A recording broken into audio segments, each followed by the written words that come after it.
Hello there. So, President Macron of France thinks that if Brussels keeps the pressure on, the UK will fold.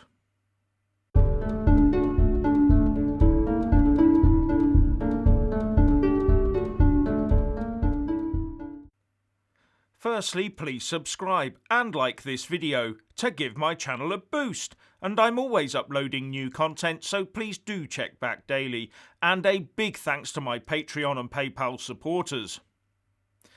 Now, a quick observation.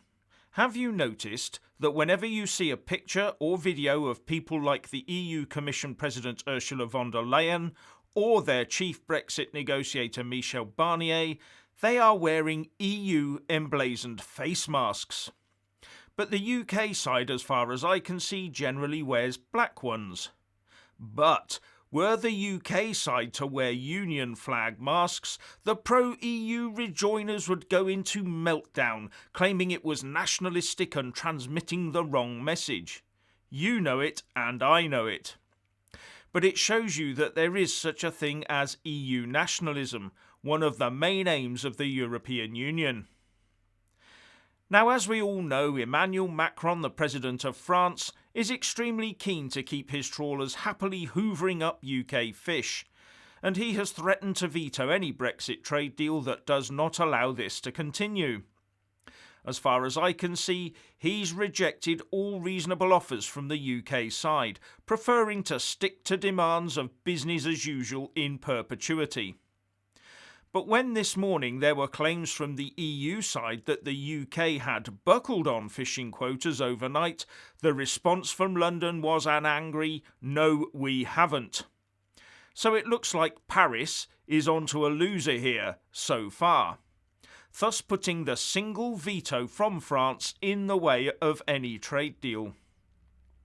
And now that the Norwegians are saying that without a UK-EU trade deal including fisheries, neither EU nor UK boats can fish in Norway's waters in the new year, and given the point that they've helped clear the Med of life to the point that the UN oversight body has started reducing fishing opportunities there, options for the French fishing community are fast disappearing. And on top of that, over the weekend we heard that other EU nations' fishing boats are eyeing up French waters. Ouch.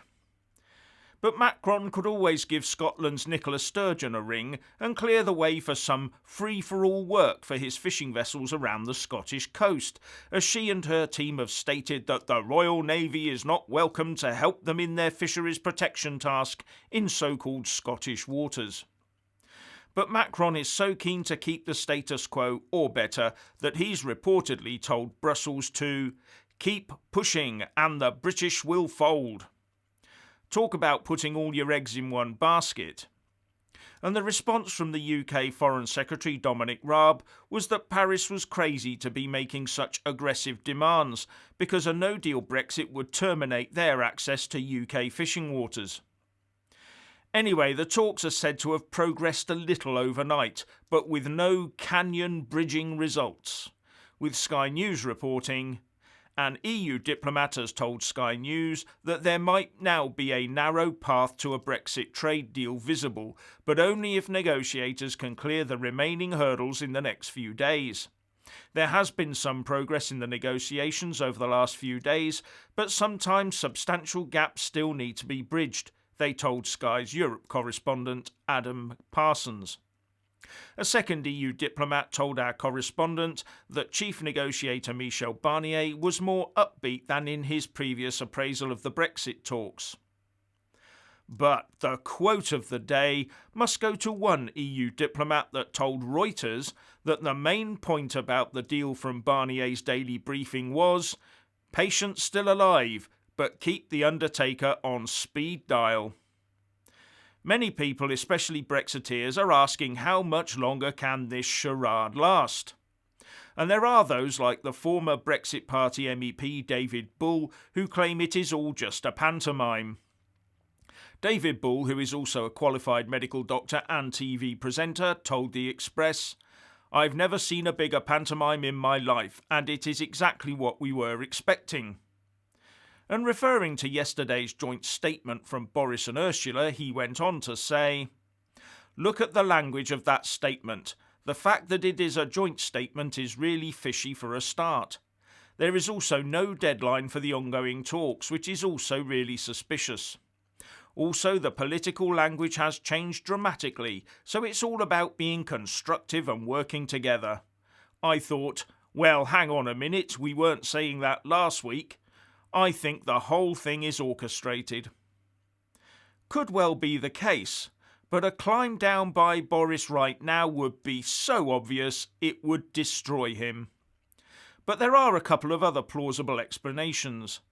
The first is that to keep yourself squeaky clean, you must be seen to be making every effort during the talks to actually come to an agreement.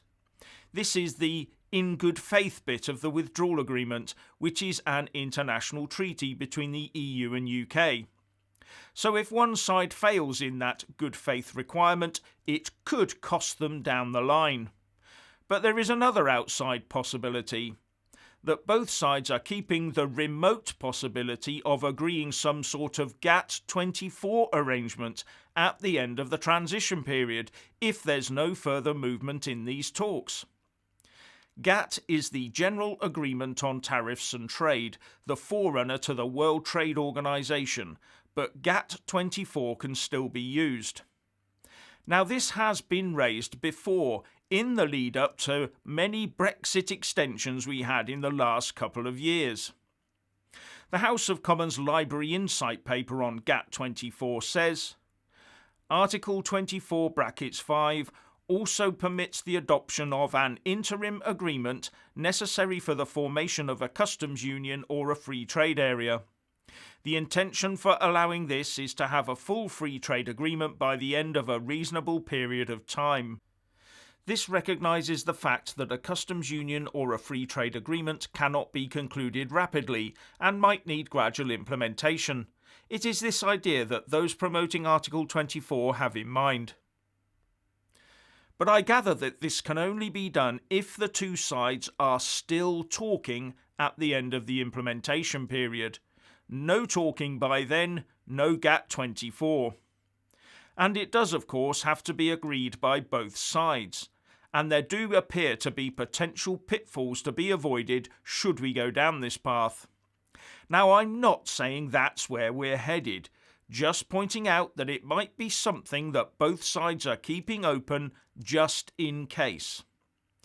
In fact, I do have to wonder if it would be seen as an act of good faith to ensure that option was there at the completion of these negotiations.